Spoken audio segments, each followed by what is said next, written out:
ना कीजिए कि कोई किसी अजनबी के साथ ब्लाइंड डेट पे जाता है। दिलचस्प शुरुआत है ना? बाहर से देखने पर मतलब सब कुछ बहुत सुंदर, आकर्षक और एकदम चमक चमाता हुआ लगता है। बातचीत भी अच्छी हो रही है, परफ्यूम की खुशबू भी बहुत शानदार है। हाँ बिल्कुल, बाहर से सब परफेक्ट लगता है। लेकिन क्या उस 1 घंटे की मुलाकात में किसी का असली अतीत या उसकी छुपी हुई आदतें या उस पर चल रहे कोई पुराने कर्ज पता चल सकते हैं? शायद ही कभी। सही कहा। असली कहानी तो मतलब बैकग्राउंड चेक से ही सामने आती है। और सेकेंड हैंड कार खरीदना भी ना बिल्कुल इसी ब्लाइंड डेट की तरह है। ये बहुत ही सटीक एनालॉजी है। हाँ, क्योंकि लोग एक चमक चमाती हुई हुड, पॉलिश किए हुए टायर और कैबिन की उस न्यू कार स्मेल को देखकर इतने उत्साहित हो जाते हैं कि वे भूल जाते हैं कि वे सिर्फ लोहे और प्लास्टिक की मशीन नहीं खरीद रहे। बिल्कुल, वे असल में किसी और के अतीत का पूरा एक लीगल पैकेज खरीद रहे होते हैं। सटीक। और आज हम उसी बैकग्राउंड चेक की परतों को उधेड़ने वाले हैं, क्योंकि जब कोई नई कार के बजाय पुरानी कार चुनता है तो असली खतरे इंजन के अंदर नहीं, बल्कि उस ग्लव बॉक्स में रखे कुछ कागजों में छिपे होते हैं। एकदम सही। और मजेदार बात यह है कि बाजार में इसी मनोवैज्ञानिक कमजोरी का मतलब सबसे ज्यादा फायदा उठाया जाता है। कैसे? देखिए, जब कोई एक शानदार डील देखता है तो उसका दिमाग लॉजिक से हटकर इमोशन पर चला जाता है। उसे लगता है कि अगर बाहर से कार में कोई खरोच नहीं है तो अंदर से भी सब ठीक ही होगा। लोग इमोशनल होकर फैसला ले लेते हैं। बिल्कुल। लेकिन कानूनी नजरों में कोई भी वाहन महज एक प्रॉपर्टी है जो सिर्फ दस्तावेजों के आधार पर ट्रांसफर होती है। अगर उन दस्तावेजों में कोई झोल है ना, तो वो चमचमाती हुई कार कुछ ही हफ्तों में एक भयानक कानूनी और आर्थिक जाल बन सकती है। ठीक है, चलिए इसे थोड़ा विस्तार से समझते हैं। अगर हम कार के लुक्स और टेस्ट ड्राइव वाले हिस्से को किनारे रख दें, तो सबसे पहले बात आती है उसकी असली पहचान की। हाँ, जिसे फाउंडेशन कह सकते हैं। बिल्कुल। हम सभी जानते हैं कि आरसी यानी रजिस्ट्रेशन सर्टिफिकेट कार का पहचान पत्र है। लेकिन अक्सर लोग आरसी देखते समय सिर्फ नाम और गाड़ी का मॉडल पढ़कर उसे असली मान लेते हैं, जबकि असली खेल तो चेसिस नंबर और इंजन नंबर का है। एकदम सही कहा आपने। मतलब अगर आरसी में लिखा चेसिस नंबर कार की बॉडी पर गुदे हुए नंबर से एक डिजिट भी अलग है, तो हो सकता है कि वो कार चोरी की हो और उस पर किसी और कार की आरसी चिपका दी गई हो। यहाँ जो सबसे आकर्षक बात है वो ये है कि लोग चेसिस नंबर मैच भी कर लेते हैं, लेकिन आरसी के निचले हिस्से में बारीक अक्षरों में लिखे एक शब्द को नजरअंदाज कर देते हैं। कौन सा शब्द? हाइपोथिकेशन। ओहो, हाइपोथिकेशन। हाँ, अगर आरसी पर हाइपोथिकेटेड टू और किसी बैंक या फाइनेंसर का नाम लिखा है, तो इसका सीधा मतलब है कि कागजों पर वो कार आज भी उस बैंक की ही संपत्ति है। मतलब मालिक बैंक है, वो व्यक्ति नहीं। बिल्कुल। जब तक ओरिजिनल ओनर बैंक का पूरा लोन चुकाकर वहां से एनओसी यानी नो ऑब्जेक्शन सर्टिफिकेट नहीं ले आता और फिर आरटीओ जाकर उस हाइपोथिकेशन क्लॉज को हटवा नहीं देता, अब तक क्या? तब तक उस कार का कोई भी लीगल ट्रांसफर हो ही नहीं सकता। रुकिए, इसका मतलब तो ये हुआ कि अगर कोई व्यक्ति सिर्फ आरसी देखता है, सेलर को कैश या ऑनलाइन पेमेंट कर देता है, हाँ, जो कि लोग अक्सर करते हैं। बिल्कुल, और खुशी खुशी कार घर ले आता है, लेकिन वो हाइपोथिकेशन वाला क्लॉज हटा नहीं था, अब कल को सेलर गायब हो जाए या उसने बैंक की ईएमआई भरना बंद कर दिया हो, तो बैंक सीधा उस नए खरीदार के घर पहुंच जाएगा। 100% बैंक सीधा घर आएगा। अरे बाप रे, बैंक को इस बात से कोई फर्क नहीं पड़ेगा कि उस व्यक्ति ने सेलर को कितने पैसे दिए? बिल्कुल नहीं, वो सीधे कार को टो करके ले जाएंगे, क्योंकि कानूनी रूप से वो उन्हीं की कार है। बैंक के पास रिकवरी का पूरा कानूनी अधिकार होता है। ये तो बहुत बड़ा रिस्क है ना? कोई कोर्ट में ये दलील नहीं दे सकता कि मैंने तो पैसे दे दिए थे। कानून ये मानता है कि खरीदार की ये जिम्मेदारी थी कि वो डील फाइनल करने से पहले ये सुनिश्चित करे कि प्रॉपर्टी हर तरह के वित्तीय भार से मुक्त है। बिना लोन क्लियर हुए कार का मालिकाना हक किसी भी हाल में आरटीओ के रिकॉर्ड में नए खरीदार के नाम दर्ज नहीं होगा, और अगर ओनरशिप ट्रांसफर नहीं हुई तो वो व्यक्ति मालिक नहीं है। बिल्कुल, कानूनी तौर पर वो व्यक्ति उस कार का मालिक नहीं है, बल्कि सिर्फ एक ड्राइवर है जो किसी और की कार चला रहा है। ये तो सच में पैरों तले जमीन खिसकाने वाली स्थिति हो सकती है। बिल्कुल। यानी सबसे पहले ये पक्का करना है कि कार पर बैंक का कोई कब्जा नहीं है। अब मान लेते हैं कि ये कानूनी नींव साफ हो गई, आरसी एकदम क्लीन है। ठीक है। लेकिन इसके बाद सवाल आता है कार की असली सेहत का। लोग मैकेनिक को बुलाते हैं, इंजन की आवाज सुनते हैं, लेकिन यहाँ एक बहुत ही दिलचस्प बात सामने आती है। जी बताइए। बहुत अहम पॉइंट है ना? लोग इंश्योरेंस सिर्फ ये देखने के लिए चेक करते हैं कि वो चालू है या खत्म हो गया, लेकिन असली कहानी इस बात में छिपी है कि वो इंश्योरेंस कॉम्प्रिहेंसिव है या थर्ड पार्टी। और सबसे जरूरी बात, उसकी क्लेम हिस्ट्री क्या है? बिल्कुल, उसकी क्लेम हिस्ट्री। अगर हम इसे बड़ी तस्वीर से जोड़कर देखें तो इंश्योरेंस और सर्विस हिस्ट्री कार के अतीत का एक पूरा कच्चा चिट्ठा होते हैं। मतलब अगर कोई कार किसी भीषण दुर्घटना का शिकार हुई है, मान लीजिए हाईवे पर रोल ओवर हो गई या किसी ट्रक से टकरा गई, तो डैमेज बहुत ज्यादा होगा। हाँ, लेकिन कोई भी कुशल मैकेनिक उसे डेंटिंग, पेंटिंग और वेल्डिंग करके ऐसा चमका सकता है कि वो बाहर से एकदम शोरूम पीस लगे। बिल्कुल, बाहर से देखकर तो पता ही नहीं चलेगा। एकदम सही। एक आम इंसान या शायद कोई साधारण मैकेनिक भी उस डैमेज को आसानी से पकड़ नहीं पाएगा। लेकिन जब उस एक्सीडेंट के बाद कार का रिपेयर हुआ होगा, तो पुराने मालिक ने लाखों रुपए अपनी जेब से तो नहीं भरे होंगे ना? जाहिर सी बात है, उसने इंश्योरेंस क्लेम किया होगा। बिल्कुल। अगर इंश्योरेंस कंपनी से उस कार की क्लेम हिस्ट्री निकलवाई जाए, तो पता चल जाएगा कि कौन-कौन से पुर्जे बदले गए थे और डैमेज असल में कितना गहरा था। और यहीं पर सर्विस हिस्ट्री की बात भी आती है, जो असल में कार का मेडिकल रिकॉर्ड है। एक बात जो अक्सर देखने को मिलती है वो है ओडोमीटर फ्रॉड। ओह, ये तो बहुत ही आम है भारत में। बिल्कुल, भारत में मीटर के साथ छेड़छाड़ इतनी आम बात हो गई है कि लोग इसे एक सामान्य प्रक्रिया मान बैठे हैं। इसे ऐसे समझिए, एक कार जो असल में 1,20,000 किलोमीटर चल चुकी है, अगर उसका मीटर रिवर्स करके 48,000 किलोमीटर दिखा दिया जाए, तो ये बिल्कुल वैसा ही है जैसे कोई 60 साल का व्यक्ति अपने सफेद बाल काले रंग ले और कहें कि वो 30 साल का है। बिल्कुल, बाहर से वो जवान दिख सकता है, लेकिन उसके घुटनों, दिल और शरीर के अंगों की उम्र तो 60 साल ही है ना। एकदम सही एनालॉजी है। कार के इंजन, गियर बॉक्स, क्लच और सस्पेंशन की एक उम्र होती है। मीटर कम करने से पुर्जे नए नहीं हो जाते। और ये फ्रॉड ना आजकल बहुत ही हाईटेक तरीके से होता है। हाईटेक कैसे? देखिए, पहले के समय में एनालॉग मीटर होते थे जिन्हें मैकेनिक खोलकर हाथ से नंबर घुमाते थे। हाँ, वो पुराने वाले। बिल्कुल, जिसमें अक्सर मीटर के शीशे पर खरोच आ जाती थी या नंबर अलाइनमेंट बिगड़ जाता था, जिससे फ्रॉड आसानी से पकड़ा जाता था। कोई भी देखकर बता देता था। हाँ, लेकिन आज की डिजिटल कारों में ऐसा नहीं होता।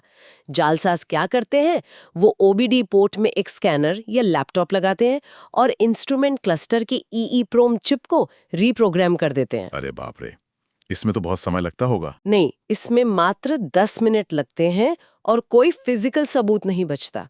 खरीदार 48,000 किलोमीटर देखकर सोचता है कि कार तो बहुत कम चली है और वो ज्यादा कीमत चुकाने को तैयार हो जाता है। तो फिर इस डिजिटल धोखे को पकड़ा कैसे जाए?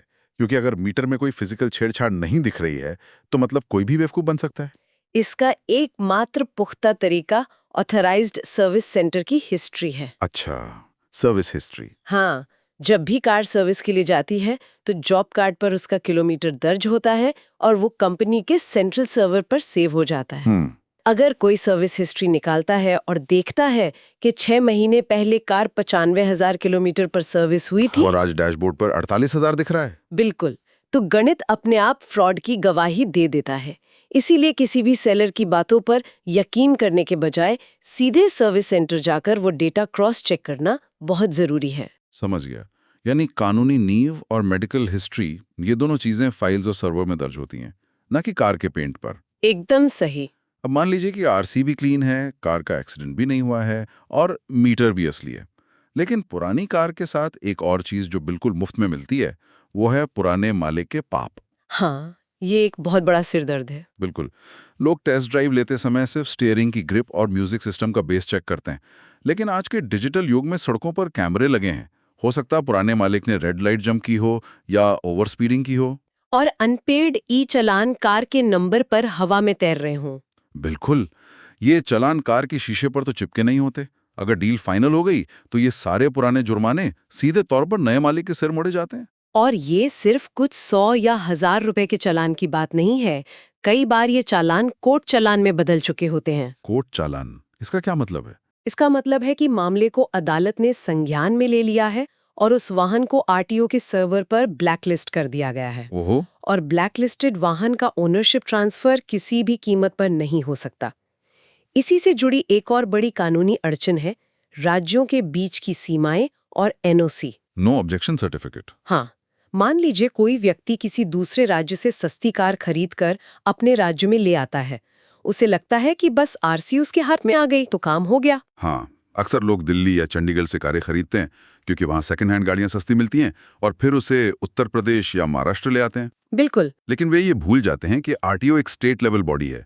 अगर एक राज्य से कार दूसरे राज्य में ले जानी है तो पुराने राज्य के आरटीओ से एनओसी लेना अनिवार्य है, जो ये प्रमाणित करता है कि उस कार पर कोई केस नहीं है। हाँ, कि उस राज्य में कोई क्रिमिनल केस, चालान या टैक्स पेंडिंग नहीं है। बिल्कुल।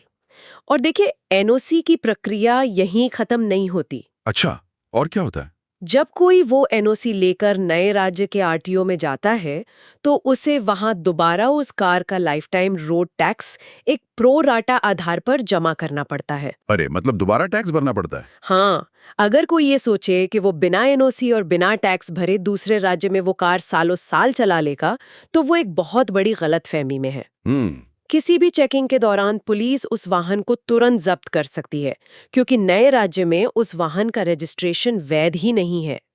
ये एक ऐसी प्रक्रिया है जिसमें महीनों लग सकते हैं और भारी टैक्स भरना पड़ सकता है। तो आखिर इस सब का मतलब क्या है? मान लीजिए किसी ने इतनी मेहनत करके सब कुछ सही से खंगाल लिया, हाइपोथिकेशन चेक कर लिया, ऑथराइज सेंटर से सर्विस हिस्ट्री निकलवा ली, ऑनलाइन पोर्टल पर चालान चेक कर लिए, और अगर कार दूसरे राज्य की है तो एनओसी भी सुनिश्चित कर ली। बिल्कुल, सब परफेक्ट है। तो अब सवाल ये आता है कि इस पूरी जांच पड़ताल के बाद डील को आधिकारिक तौर पर सील कैसे किया जाए?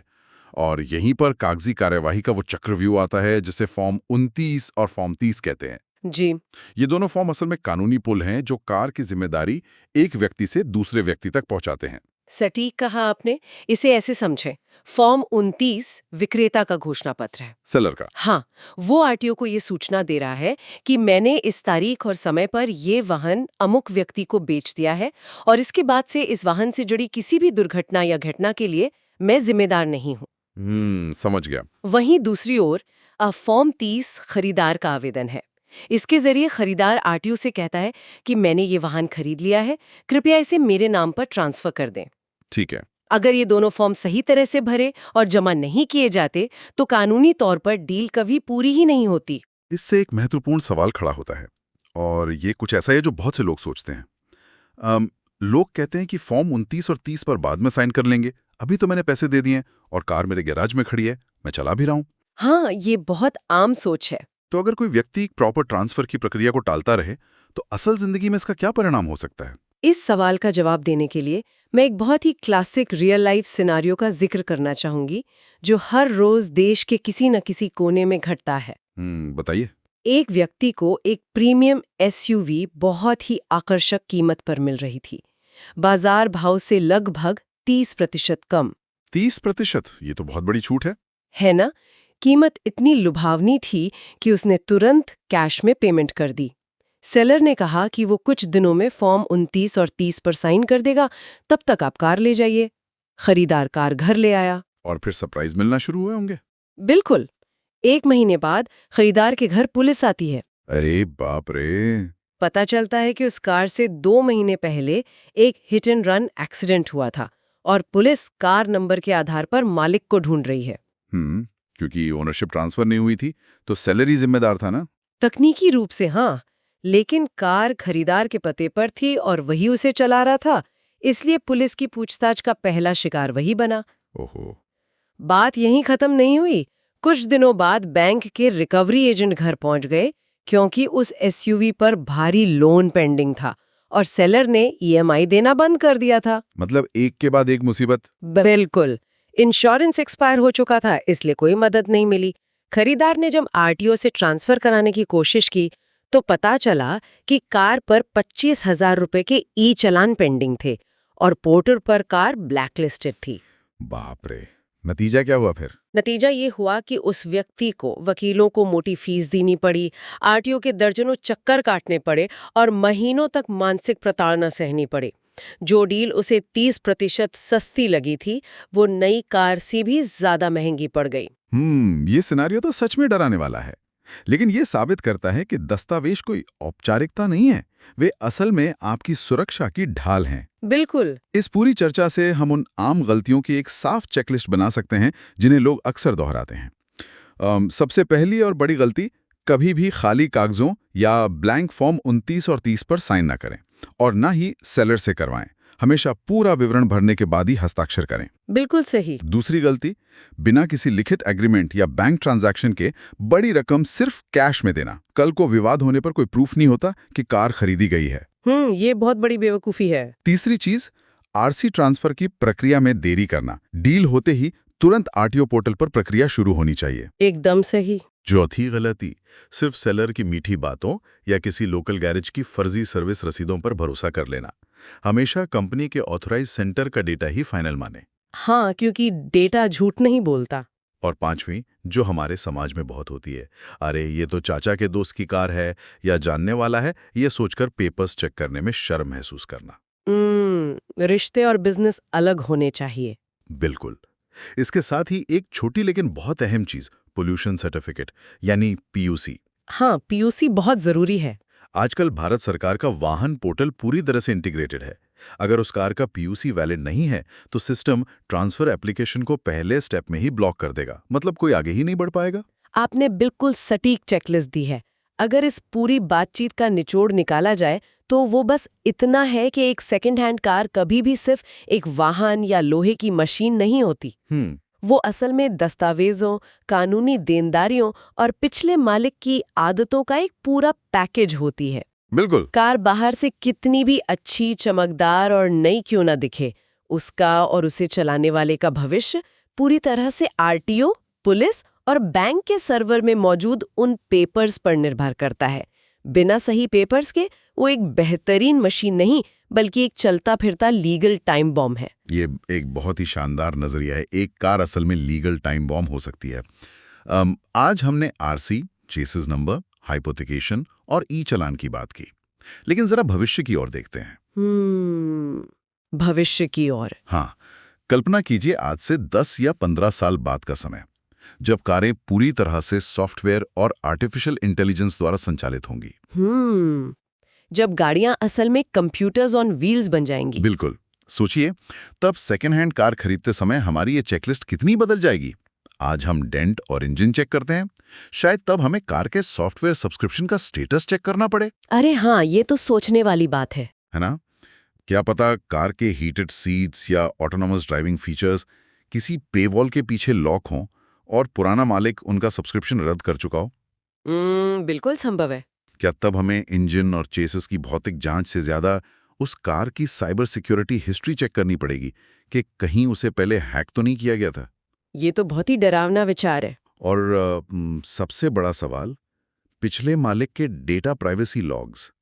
उस कार के सिस्टम में पुराने मालिक की लोकेशन हिस्ट्री, उसके फोन कॉन्टैक्ट्स, उसकी आवाज के कमांड्स सब सेव होंगे। उन्हें वाइप करना कितना सुरक्षित होगा?